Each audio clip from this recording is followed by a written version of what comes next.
Alright, let's talk about the next episode in the Young Indiana Jones Chronicles, with the title Northern Italy, June 1918.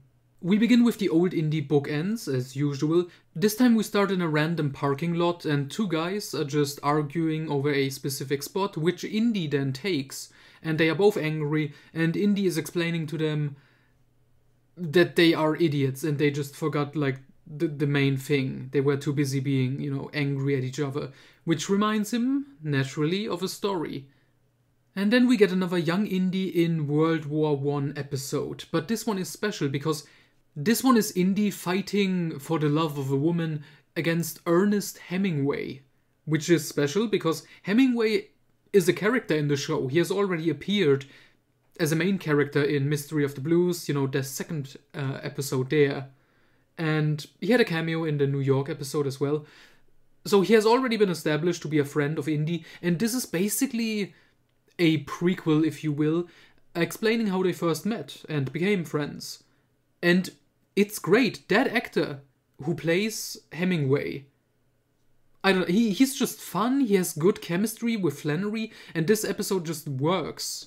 Because for most of it, they become friends, and Hemingway wants to help Indy, because Indy, he's on the front line, he's in Northern Italy. He has like his own mission there, but he's romancing a local Italian lady, Giulietta. But there seems to be another guy who's after her, and Indy is, trying to win her heart, and Hemingway gives him tips.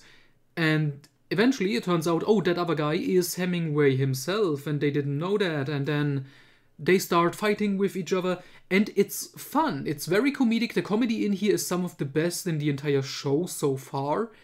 Which I forgot, because I first watched this in the Adventures of Young Indy re-edits, and they all just blurred together in my mind. But watching this, as it was intended on its own, this episode is fucking fantastic. I don't want to spoil anything else in this episode, just watch it, it's excellent, it's a lot of fun. Two things I want to mention though.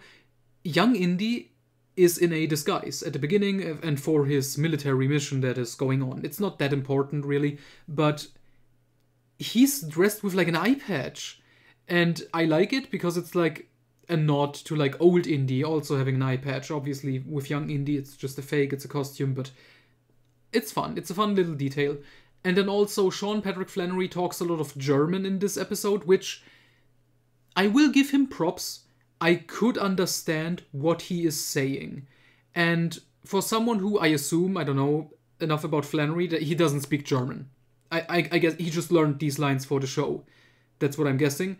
He does a good enough job of it. He absolutely doesn't sound like a native speaker, which some episodes claim that he's that good, that Indiana Jones is supposed to be that good with not just German, but many foreign languages.